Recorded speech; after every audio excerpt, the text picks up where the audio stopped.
All right, today we're going to pull back the curtain on something fascinating, how self-driving cars actually see the world around them.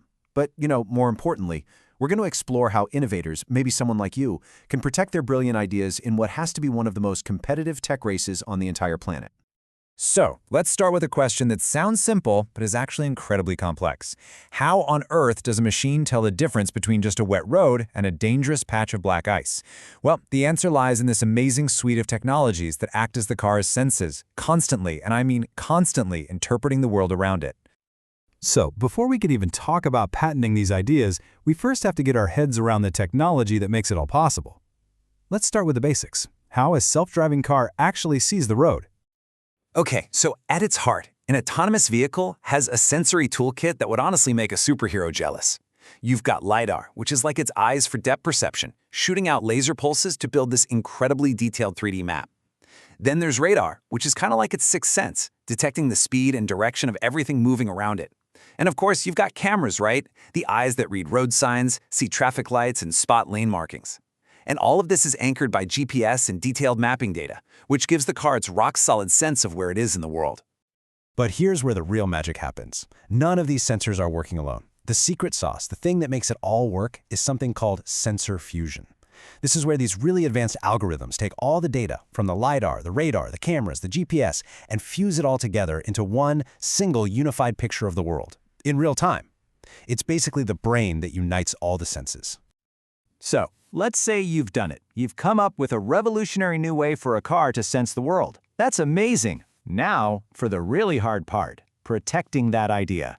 This is where we step into what I like to call the patent gauntlet, a whole series of tough tests your invention has to pass.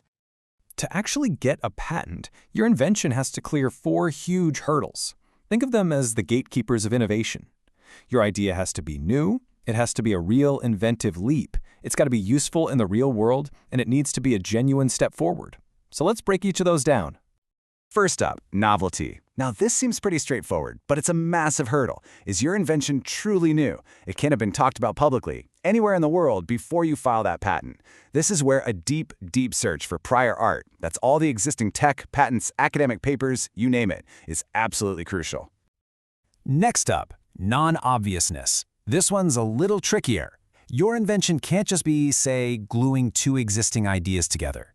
It has to be a genuine inventive leap, something that wouldn't just be the next logical step for an expert in the field.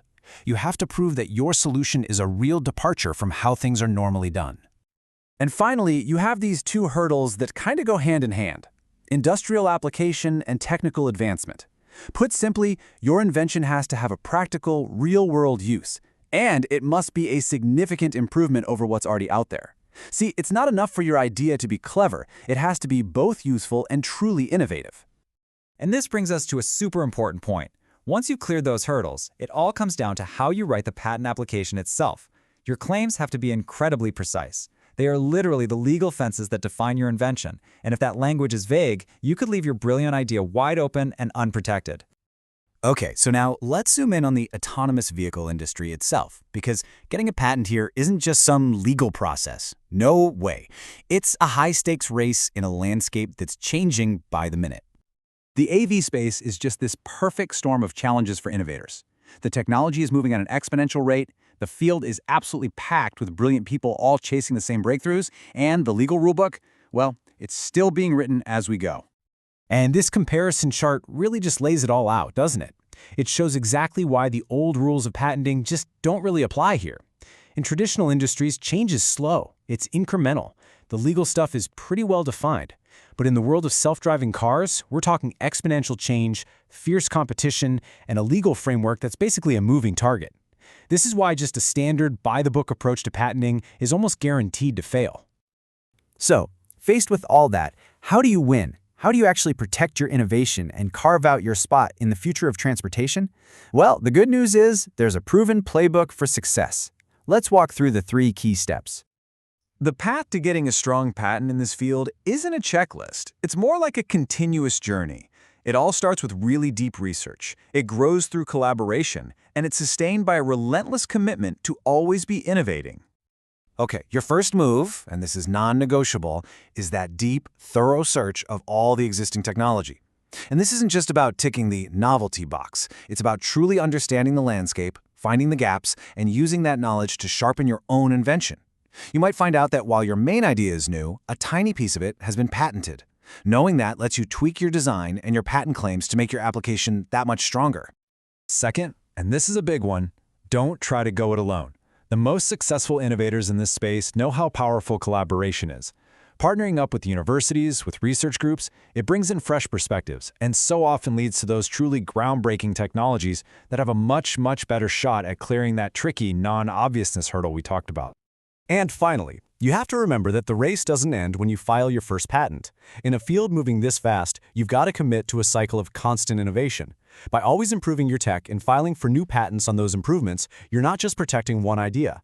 You're building a powerful patent portfolio, a wall of protection that solidifies your spot as a leader and makes it really hard for competitors to catch up. Which brings us to a final thought to leave you with. In this incredible race to build the future of how we get around, a patent isn't the finish line, it's the starting gun.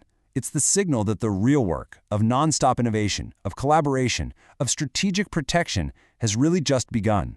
So the question for every innovator out there isn't just, how do I get a patent? It's how do I build a legacy of innovation that's going to shape the future of mobility for years to come?